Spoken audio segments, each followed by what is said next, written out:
Wow, nearly 40 of you there. That's amazing.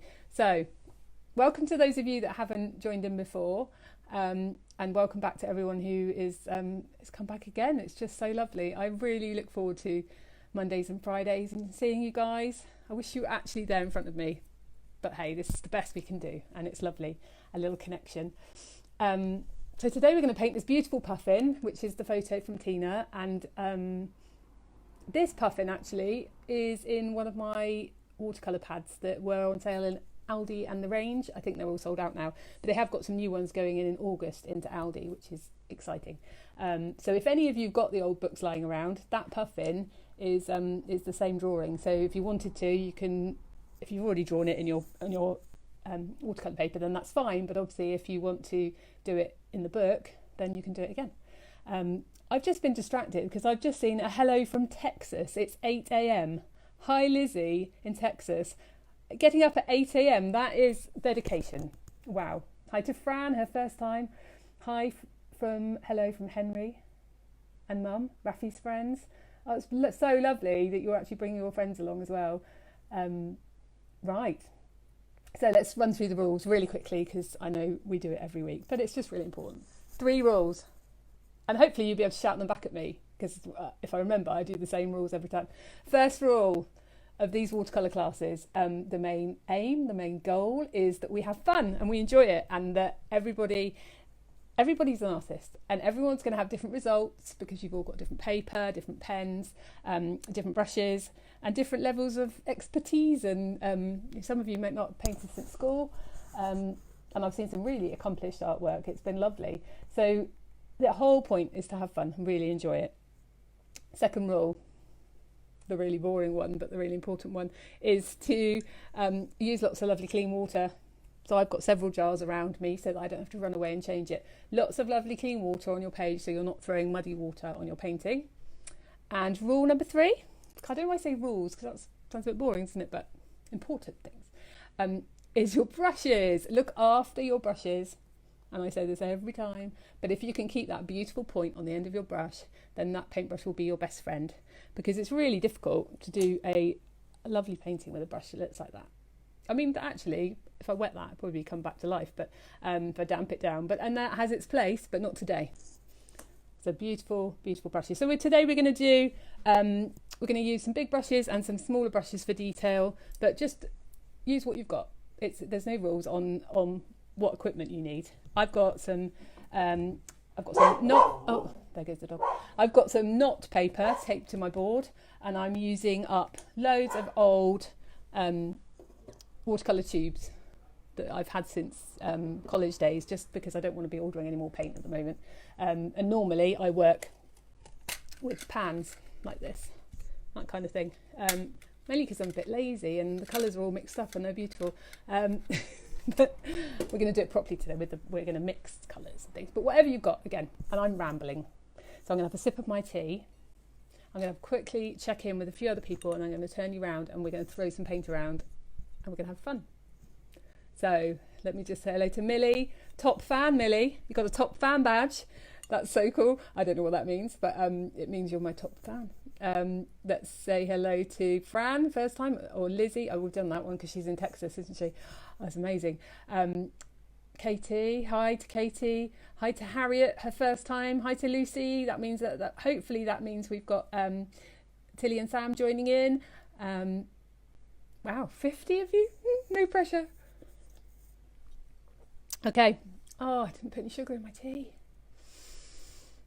That might calm me down, to be honest. Okay, turning you round, technical bit, there'll be a bit of noise. It's not very professional, but you know, it works. So, see you in a minute. I'm gonna back out my window.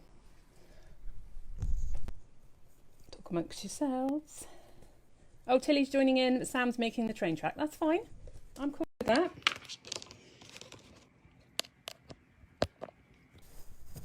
Okay, pop you in the wobbly tripod. Hopefully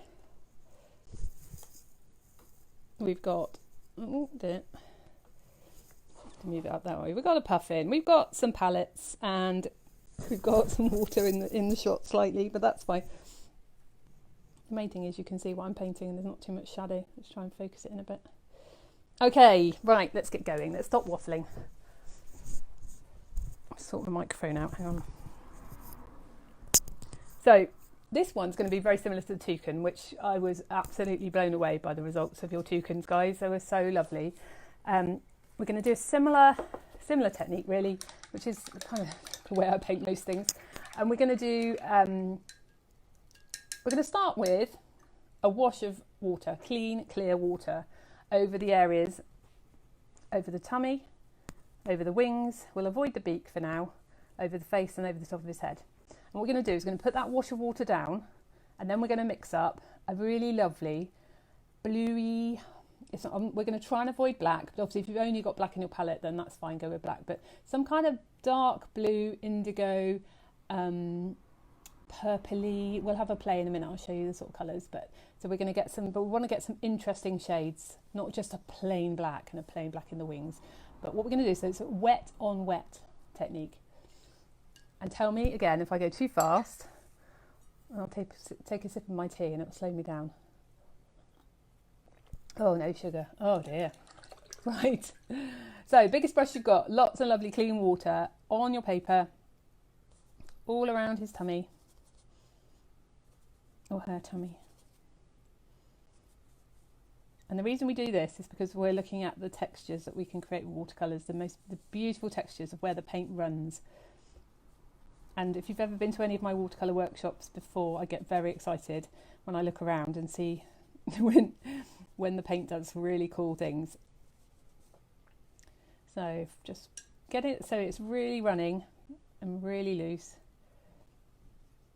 Let's try and keep it away from, let's do the cheeks as well. Let's try and keep it away from the beak for a minute because we want a little bit more control when we get there. So I work quite quick. And I know this is not a huge painting, but I'm just going to give you a little bit of time to get that water on. But we don't want to be too slow because we want to work while that is really wet. Now, if you've got a tissue to hand or a piece of kitchen roll, and you've got slightly too much water, you can mop it up a little bit and keep that in your hand, scrunched up. Can you see that? Just in case the paint just runs too far. So now what we're going to do, you can carry on if you're still doing the watery bit, that's fine, but we're going to start mixing up a colour. So I've got this lovely indigo, which is like a really dark blue, which I love. But just to put that on, I think it's going to be too blue. So I'm going to go for a little bit of red in it, just to liven it up. I think that's a Windsor red in there, just to make it a little bit more purple. And what shall I do? Pink in there, perhaps a bit of brown. We just want it to be a darky black colour, a dark black colour, but not so that it's too solid. And then what's really handy, and I forget every time to get one out, is to have a sheet of paper by you. Could be anything, but just have a piece of paper just to check the colour that you've mixed, that you're happy with it. I think that'll be fine. So we've got loads and loads of water on there, so we want this. We don't want this too wet, it's going to go crazy. It's a bit trial and error with this, but it's so much fun. And I'm going to start up here on the side of his neck, and I'm going to look at the photograph and see where the light's catching him. So he's a lot darker here, he's a tiny bit lighter here, darker around here, and much darker around on this side, and then a little bit lighter there. So it's just about putting the paint down and pulling it round and just letting it do its thing, but then looking at areas where you can go a bit darker. And look at that. See, that's why I get really excited. Look at how that blends in there. That's what we're looking for, is that really lovely bleeding of the paint. Obviously, it goes too far into the cheek, you can bring it back with your tissue. It just goes too much into that white area, because we're going to try and keep all those white areas the white of the paper. If it goes too low down into this white bit, you can bring it back. But I'm not too worried, to be honest. It's let it do its thing. So then just bringing it round under the beak. So providing you haven't put any water on the beak, it should stay in that space. And this is like this is going to be like the first wash on these feathers. Adding in a bit more paint in the areas where you think it's darker.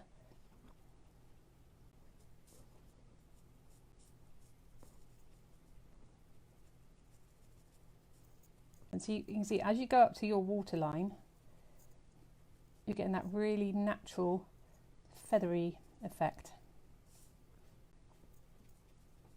which is my favourite thing about watercolour. So just filling it in, any areas that you want to be a bit lighter, just don't be quite so heavy-handed with the paint. And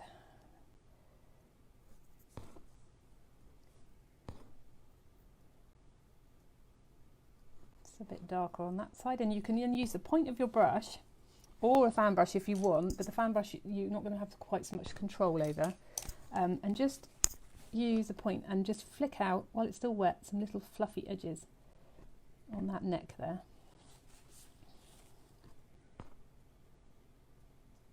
And then hopefully your head's still wet, and do the same with the head. So looking where it's darker.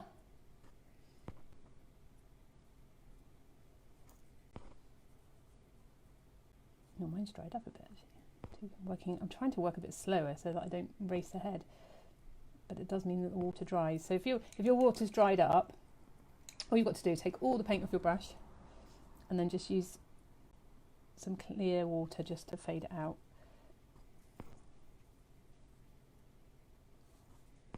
And if you look at the top of his head there, so the light's really catching the top of his head, which is what will give him that lovely form.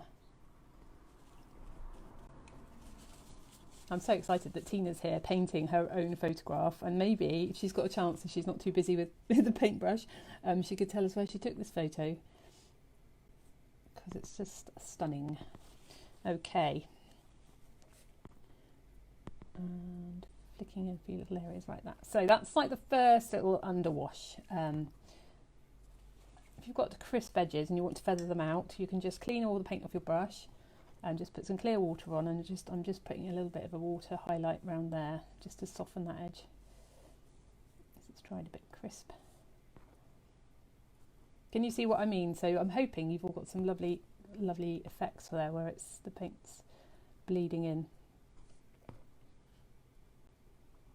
So while you've still got that paint on your brush, well, it's paint in your palette, do just move to another clean section of your palette if you've got one, or in your pans, and just find a paler, brighter blue,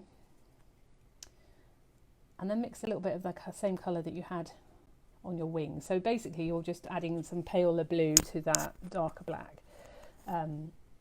Just test it out. And what we're going to do is we're going to paint in the shadow now while it's still wet, because then we'll get the same sort of fluffy bleeding effect. So if you squint at your photograph and you look at where the light's hitting the top here, and then there's very much shadow underneath here, that's what's going to make him look like a 3D shape. So start around here, and if you sort of drag your brush in the same way that the feathers are going, it will give it a lot more of a realistic, so just sort of dropping it in, but leaving that white of his beautiful plumage there. But this is just to show the shadow, which will give him some form. And you can bring it round and just sort of dropping it in, but it's really wet and it's quite pale, and you're gradually building up. And if you go too far, scrunch up your tissue and you can pull some of that white back.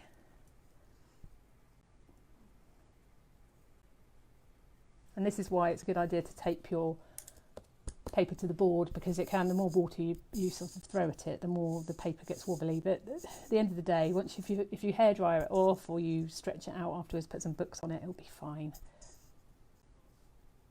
In the old days we used to stretch paper in the bath, which is quite a long-winded process.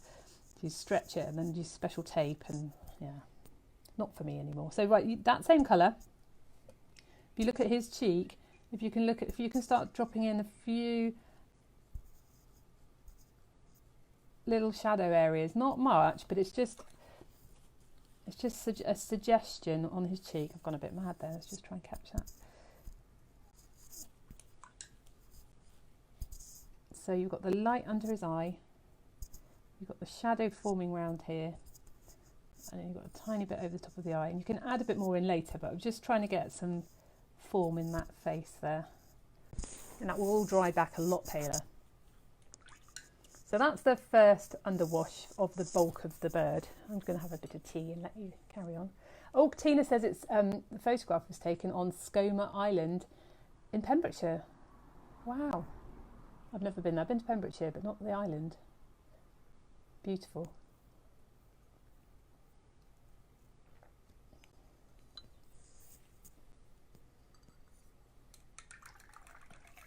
So depending on what your water's looking like, I think mine's okay at the moment. I can still see through it. As soon as you can't see through it, you need to be changing it really. I think mine will be all right for now. So we're going to have a go at some orange now. We're going to put some orange down and we'll start putting all these base washes on.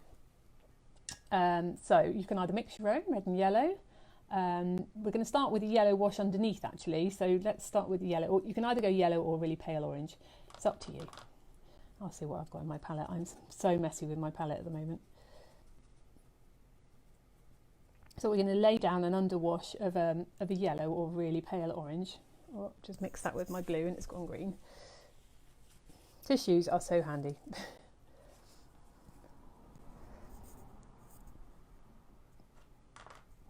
There we go. And again, wet, watery, loose. So we're going to go down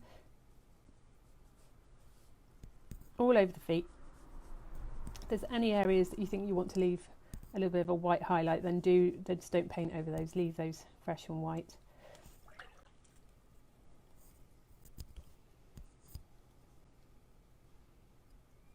Leaving the claws. That's a really funky webbed foot, isn't it? So I've gone too wet there, so I'm just going to take a bit of that water off. Otherwise that's just going to take hours to dry. And then while you've got that paint in your palette, have a look on the beak and just see if you can start dropping in a few of those light washes on that beautiful orange area there. But again, leaving any white, just leaving a few flashes of white paper showing. If it all starts to run in, I really love that. So don't worry too much if it starts to run into your black.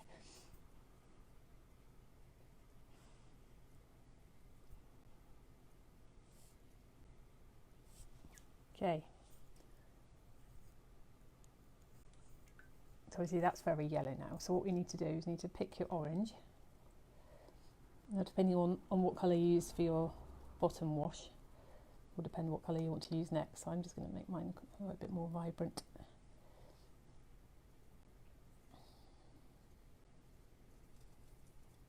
So many different versions of orange in my palette.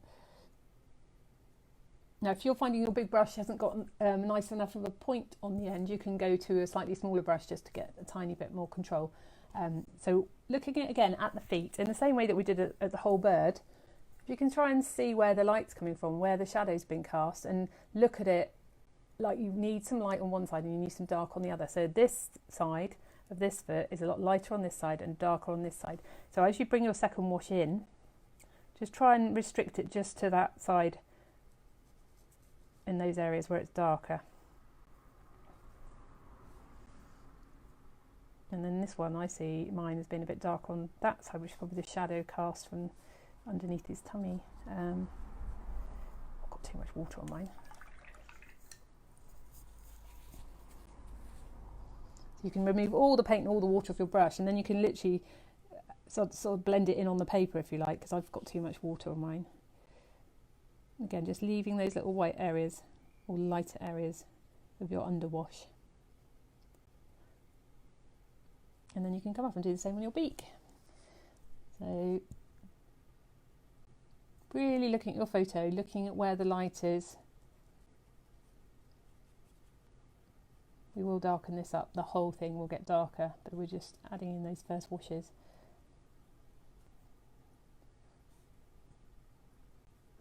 I really hope the dog doesn't bark now. There's someone's walked past the window. Oh, there she goes. Okay, Evie. Evie. I'll give her a couple of seconds more. If she doesn't, I'll have to remove her from the room. Evie. Come on. No. It's all right. Apologies for that.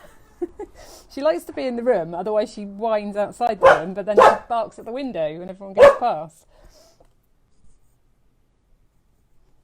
I do love her.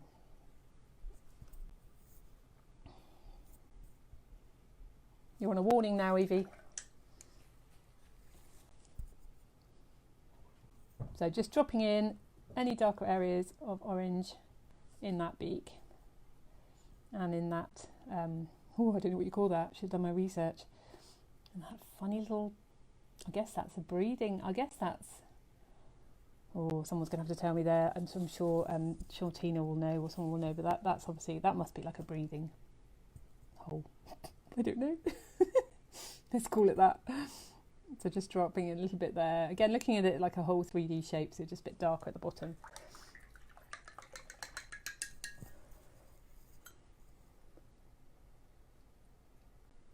Hello to anyone that's just joined. Hello to Claire, that's my sister. Hi Claire. Hi to Jenny. Hi to Vanessa. Hi to Drew. I don't know whether you're just watching or whether you're painting as well, but you can always come back later because I will save this and upload it to YouTube so you can have a go later. Right. So now what we're going to do, we're going to go even braver and even darker. We're going to mix up a slightly stronger wing colour. So I've got the indigo. I'm going to go for a bit of Van Dyke brown, I think that is, in there, just to beef it up a little bit more. Maybe a bit of that red again, just so it's slightly stronger and a tiny bit less water. Still want it to flow, but we really want to bring him alive now because he's so much darker. So you've got that first wash down. It's going to still be a little bit damp, so hopefully it will still flow. So then start painting in those really dark, rich edges. Again, you can flick it out. That's the point of your brush.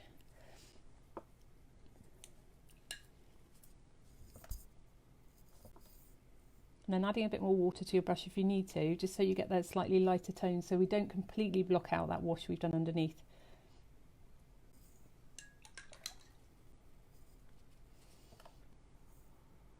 Oh, hi to Georgia, Maddie, Robert and Miles joining in. Wow, there's a team effort going on up the road. That's amazing. Can't wait to see what you do. So if you can try and get in and flick out just some little delicate feathers, just so he hasn't got that hard edge. Taking all the paint off your brush when you need to and just blending it in again so we don't get the hard edges. And we want those little feathery areas. So bringing it round right under this bit of his cheek.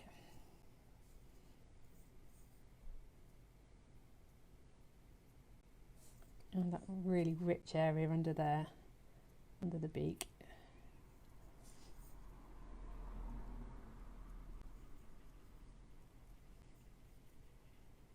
So what I'm doing is I'm putting all the really dark areas in first.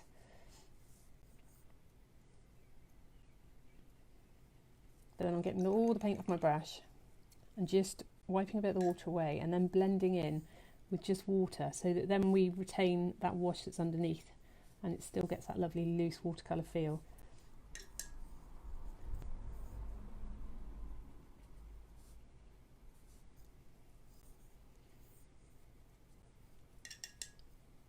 And the brush sort of strokes I'm doing, they're sort of deliberate shapes really to echo the feathers.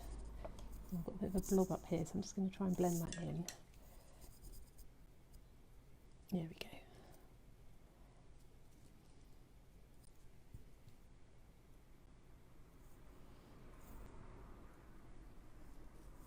So we get some darker areas on the tail feathers.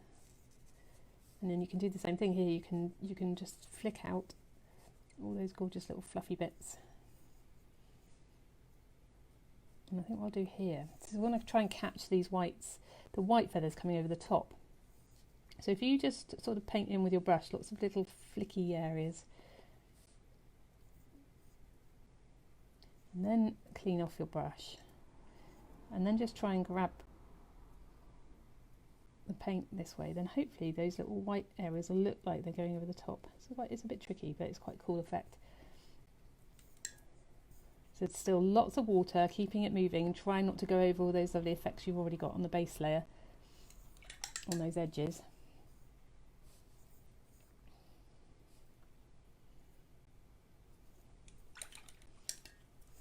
And if you get any hard lines that you don't like, which side I don't really like, that's gone a bit too hard, you can just blend them out, clean water, just to soften it up a bit. There we go.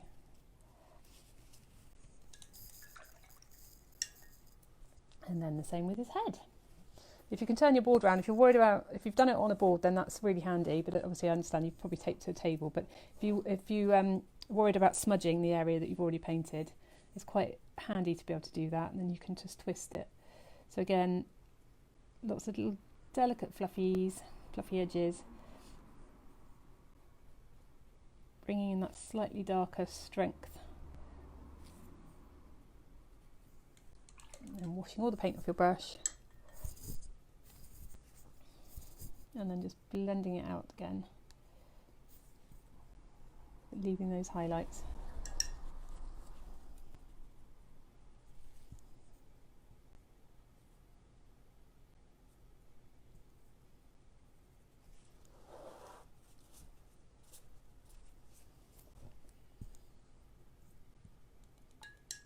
So we've got that tiny area under his cheek there that I've missed out, not really on purpose, but so I'm going to use a similar kind of blue, but I'm probably just going to add a little bit of pink in it, just to, because it's sort of more of a shadowy colour, I think, so just more of a purpley blue, and then I'm just going to wash in under here.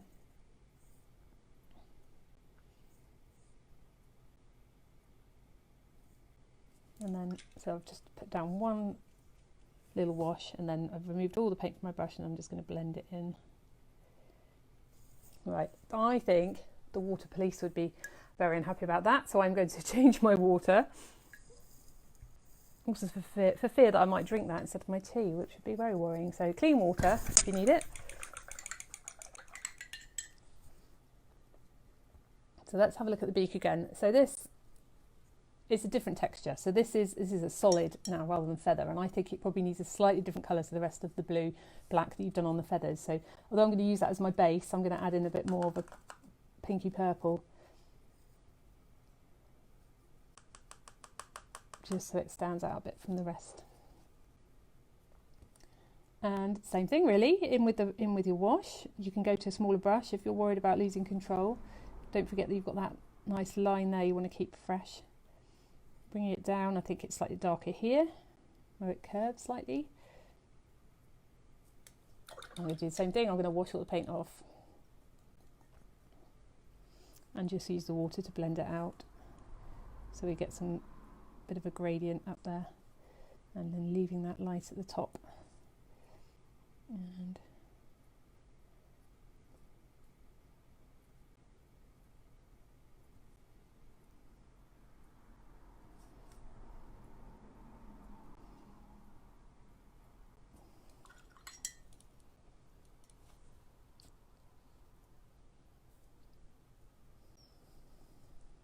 what's the matter, dog? What's the matter? I've got the dog whining at my feet now. What's wrong? Is this Puffin get more attention than you are? There you go. So maybe that's that purpley colour you've got on your brush, if you've got one. You could start now actually just dropping in a few really subtle purple shadows just down here. So you know this bit here where the feathers are going over his leg. If you just stop dropping in, so it's sort of negative painting, so you're painting the shadow and leaving the white, but obviously the white's going to look like it's up in front.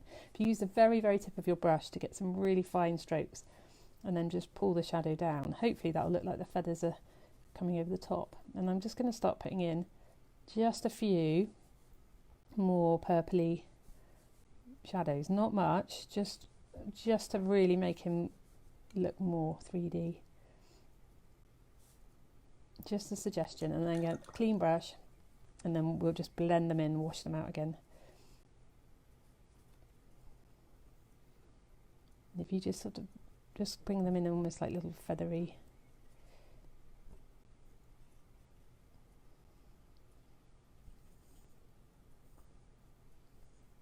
And that same colour would be really nice actually up here. So doing the same thing, just exaggerating that cheek slightly where it comes around.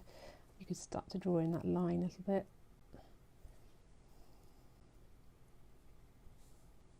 It's just about building it up, and keep stopping and standing back and looking at how the whole painting looks, as how the form's looking.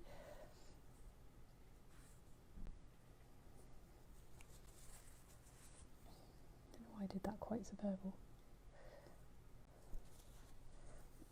So I'm going to put a bit of shadow down here now, so that's dried enough I think to be able to drop that in. So just dropping in some shadow with a nice light purple on the side of that leg and round to those areas on the foot. Can you see how that starts to look more 3D as well? Down the side of the leg, under the foot.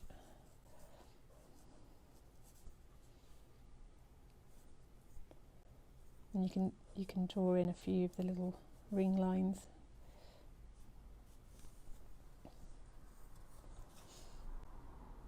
You're with me? Everyone okay?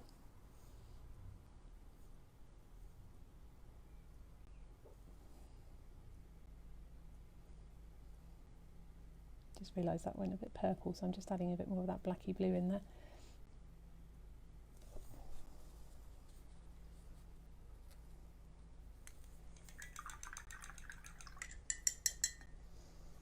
Right, now I'm going to probably move down to a slightly smaller brush just because I need a bit more control. So it might be a good idea if you can do the same.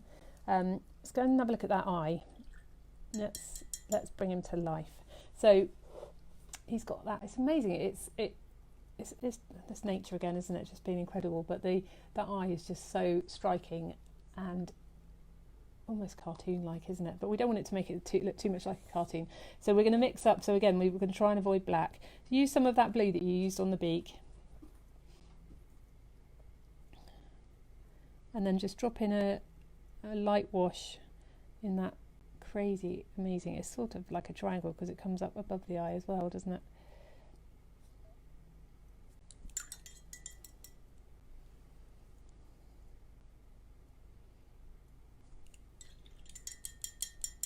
And then let's go right into the eye.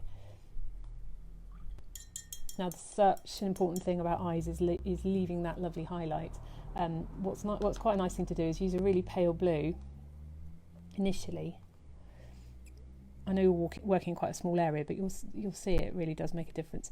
So drop in a really nice pale blue,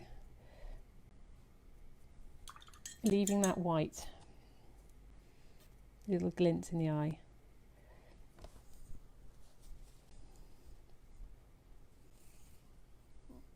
And then with your really rich, lovely blacky blue, with not so much water on it, so you've got a bit more control, you can just start to drop in those dark areas and allow it to run if you can.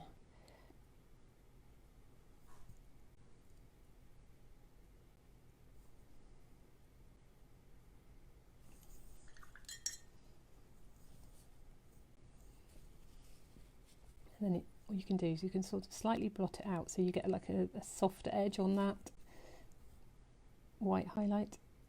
Just looks more like a reflection then. I'm going to leave that and I'm going to come back and do that orange because I think otherwise it might all bleed into one. Right, so let's have a look, stand back, look at the whole painting. Right, let's get some more richer orange on that beak now. So you might not find that the orange in your palette is bright enough, so you might want to mix up a red and a yellow. Get a really vibrant orange on that beak. Let's have a look how that one's going to come out. So now start to go in with slightly more concentrated, that's the word I'm looking for, concentrated solution of paint, so you've got a bit more control over it. And just look at bringing in those darker, richer orange stripes. If you blend it up, you can see because my hand's there, if you bring it up like this and then take all the paint off your brush like we were doing with the other washes and just blend it out again. So you're still keeping some of that lovely underwash, but we're just strengthening it up a bit more.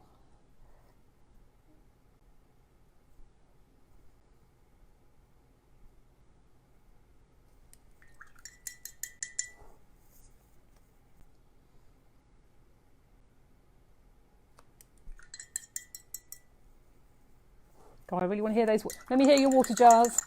Let me hear them loud and clear. It's the best sound in the world.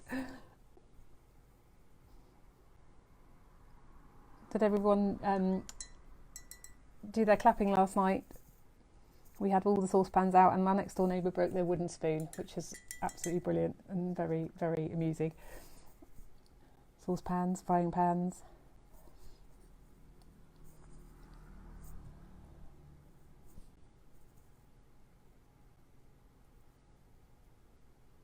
So we're just starting to add a tiny bit more detail in now. Still keeping it loose. Still using lots of water and allowing the washes underneath to show through. So I think that's probably enough on the beak for now. I'll let that dry. And then I'll come down and just going to strengthen up some of the colours on here. So you're drawing with the paint really.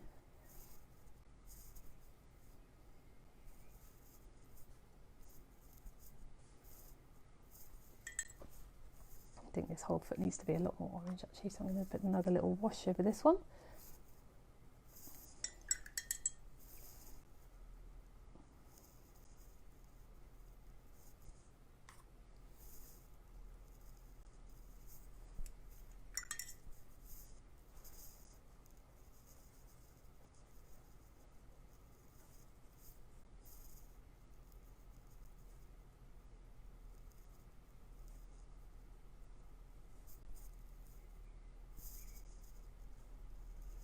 How's your puffin looking? Is he looking jolly?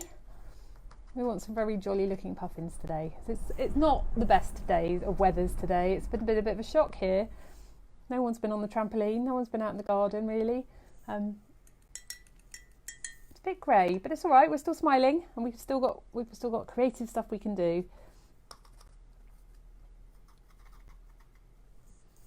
And I was very brave yesterday, and my daughter encouraged me to get the sewing machine out of the loft, and sewing and I do not go hand in hand. We really don't. But I was determined to give it a go, and I made myself a scrunchie. Well, I made my daughter a scrunchie. It took me about 3 hours, and I nearly broke the sewing machine in the process. But it's all good. It's all good. It's good to try and learn something new.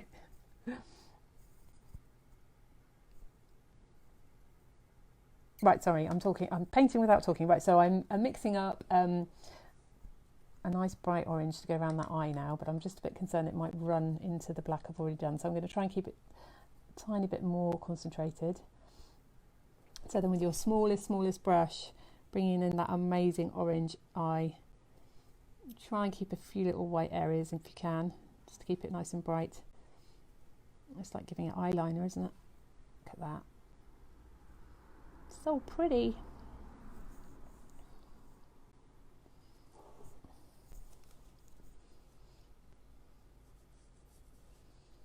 I do tend to flit all around the painting, and if I've got that colour on my brush, I think, oh well, I'll just add a bit more there. Let's put some claws in now, shall we? So, a purpley grey colour, something like that. Again, you're going to try and leave a tiny bit of highlight, because they're a shiny substance. Beautiful contrast to that orange.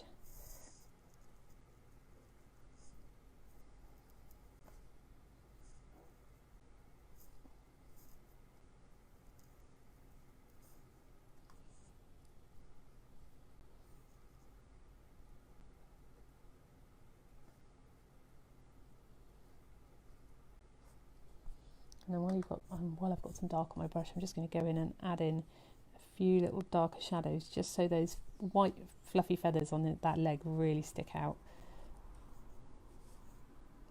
It's so much about getting that contrast, so that will pop into the foreground, and that leg will tuck back if you put a bit more dark on there. And I'm going to do the same here with that. Just flicking in, just sort of trying to keep it all really loose, but just a few little areas you can start to crisp up now.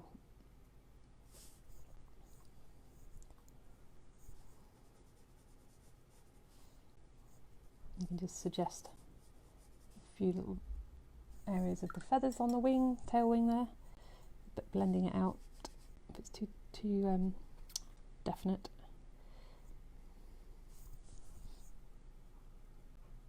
Can you see that? I'm just going to bring that a bit closer. I wonder whether that will focus. But just by adding in some slightly darker little areas there, those wings, those little wing feathers, fluffy downy feathers that pop out a bit more.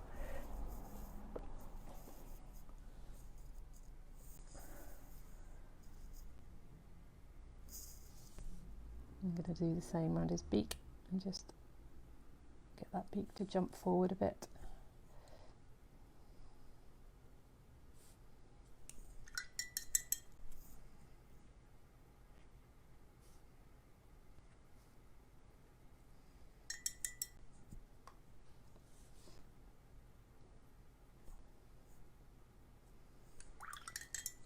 So I could stop there, and I think I might actually, because it's a nice loose fresh watercolour. You could keep going, you keep going, you can keep building it up. I mean, I'm tempted actually just to put some, let's put something in here just to show that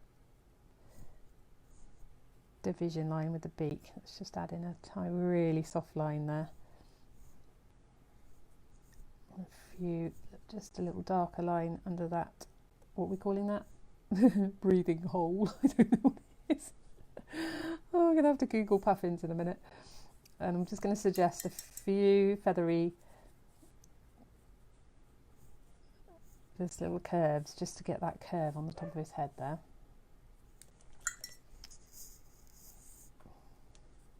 So if you feel like stopping, please, please, please stop. Like I always say, don't overwork it. Try and keep it loose and fresh. What I'm going to do with this one though, and this is entirely up to you, I'm going to add in a really bold wash of colour just here, just so that this white area really pops out. So I'm going to finish my tea first and let you see how you're all doing.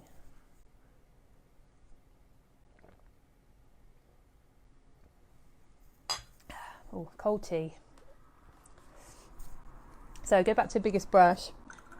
This is entirely up to you, because you might like your painting just as he is, and you might want to do just the flicks around and liven him up, or you can join in with me and add just a bit of colour. So I've drawn mine slightly to the right hand side on the board, because I had this vision that I would just put some colour in here, and I think it's dry enough for me to be able to do this now. So I'm just looking at thinking what's a nice complementary colour. So it's going to suggest the sky and the sea, so I'm going to mix up, I think, a bit of a turquoisey. Let me see what happens in my palette. Oh, that's too green.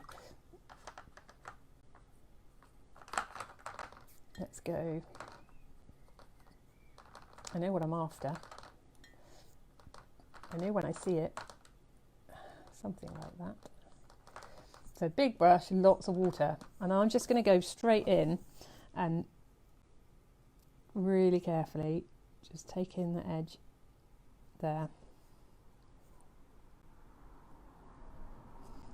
Wash all the paint off my brush, and then I'm just going to. That's the sound effect we need. Just a little. We just want something just going on just in that corner. That's how I imagine this picture to look. Maybe not that colour, but and then just blending it out, and then you can sort of flick it up, bring some of those colours around. You can drop a shadow in underneath him if you want. And to do that, I'd use like a nice light purpley colour, a bit like you did on his tummy. And this wet on wet technique is so cool. And actually, what I think I might do now, if I've got any to hand, and I said I'd do this with another workshop, but if you've got any, you're not going to have any to hand, I know you're not, but you could run to the kitchen or get someone to run to the kitchen for you. If you've done that effect on your edge there, I'm just going to add a bit more paint. Get some sea salt or some table salt. I'm just going to lean over here.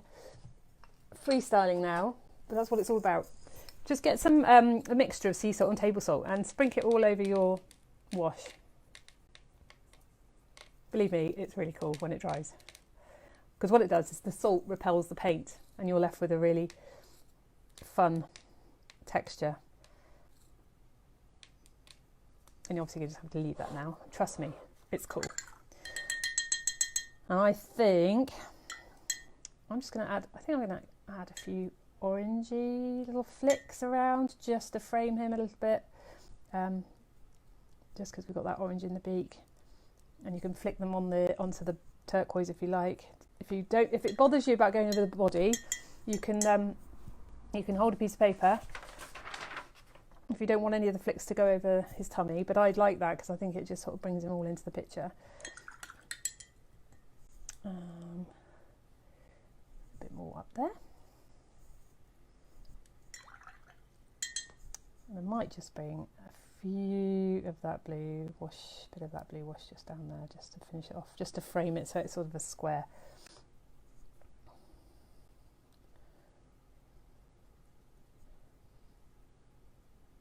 And then you've got to be patient and you've got to let it dry. And then when it's dry, you can, if you've got any pencil lines that are too harsh, you can use a putty rubber and rub them out, or you can add more in. You can add a few more lines in. You can go crazy. You could put some black ink on there. Well, it's not going crazy, that's just fun.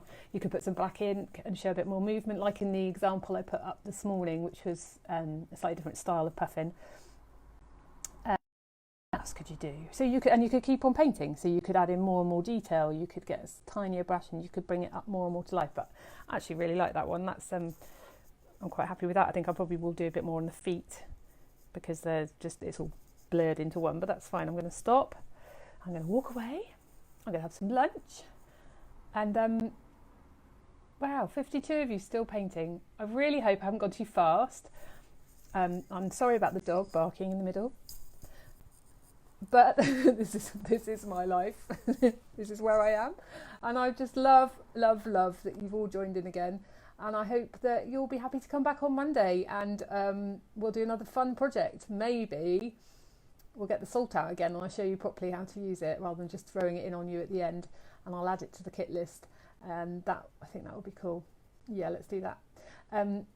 Brilliant. I'll see you Monday. Thanks guys for joining in. I will put this up online as soon as I can, and if you please share with me your results. I love seeing them, and I will put a little gallery together. I'm a bit late doing the gallery on the butterflies and the chicks, but they'll all be up there so you can share with everyone. And it's been lovely again, and I will see you on Monday. Have a lovely weekend.